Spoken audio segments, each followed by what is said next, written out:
Marketing की कोई भी किताब हो, वेबसाइट हो या यूट्यूब का चैनल हो, पहला टॉपिक हमेशा व्हाट इज मार्केटिंग पर ही होता है।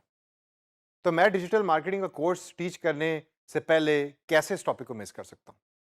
फर्क इस टॉपिक को टीच करने में मेरा ये है कि मैं हमारी रोजमर्रा की एग्जांपल्स को यूज करूंगा और बड़े ही आसान तरीके से आपको बताने की कोशिश करूंगा कि व्हाट एक्चुअली मार्केटिंग इज, कि मार्केटिंग है क्या। तो आइए सबसे पहले मैं आपको एक एग्जांपल देता हूं और इसके ऊपर आपने बड़े गौर से सोचना है।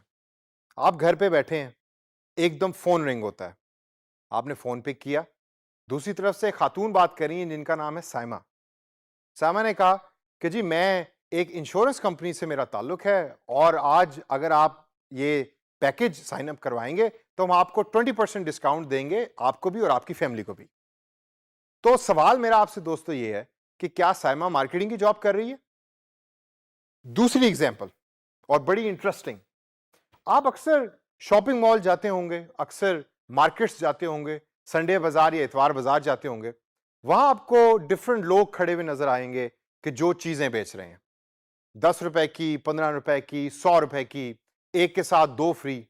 तो क्वेश्चन या सवाल मेरा आपसे यह है कि क्या आपके नजदीक वो भी मार्केटिंग की जॉब कर रहे हैं? अगर इन दोनों सवालों का आंसर आपके नजदीक यस है तो यू आर 100% राइट। ये दोनों मार्केटिंग ही की जॉब कर रहे हैं। साइमा बेशक टेलीफोन के थ्रू डिजिटल टेक्नोलॉजी को यूज कर रही है और जो दूसरे साहब जो इतवार बाजार में खड़े चीजों को बेच रहे हैं वो सेलिंग कर रहे हैं, लेकिन है ये मार्केटिंग की जॉब। लेकिन मार्केटिंग इसके अलावा और भी बहुत कुछ है। तो आइए let's look at the definition of marketing और उसके बाद फिर हम मार्केटिंग की डेफिनेशन को ब्रेक करेंगे और फिर अंडरस्टैंड करेंगे कि प्रोसेस ऑफ मार्केटिंग क्या है।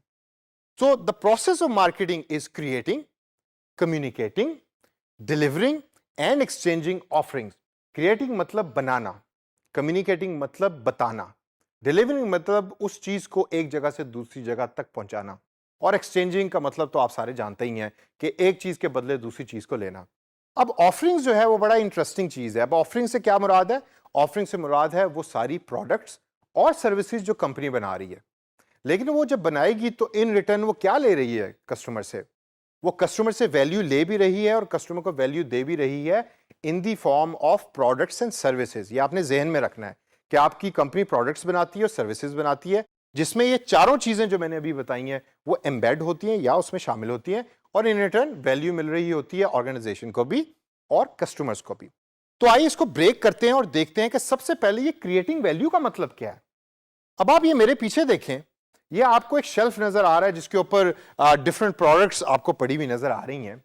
अब फॉर इंस्टेंस ये एक प्रोडक्ट है जो किसी कंपनी ने बनाई, जो भी प्रोडक्ट है ये। अब इसको बनाने के अंदर कंपनी का एक सर्टेन प्रोसेस इन्वॉल्व है।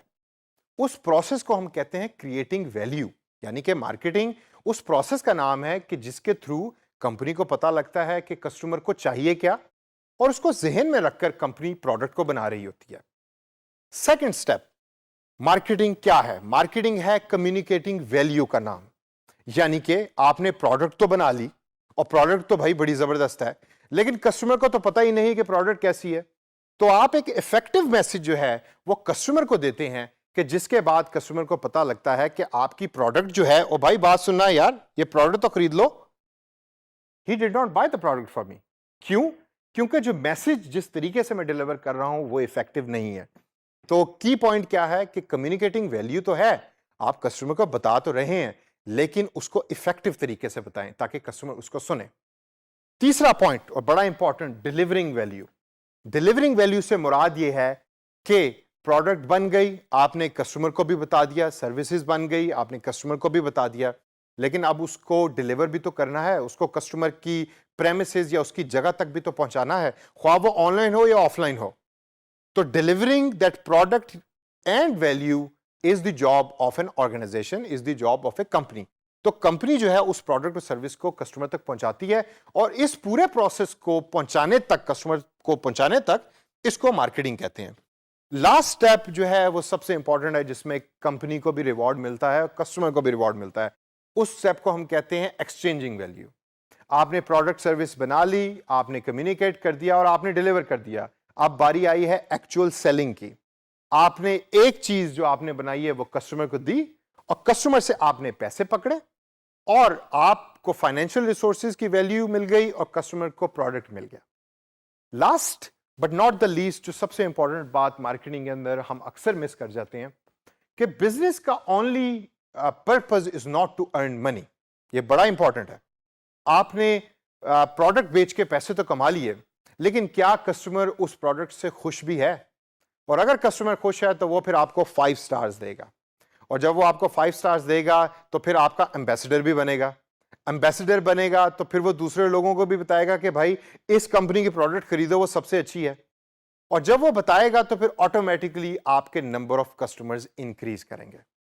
तो आपका objective as a company marketing करने का ये होना चाहिए कि मेरा कस्टमर सबसे ज्यादा खुश हो ताकि वो बार बार आपके पास आए।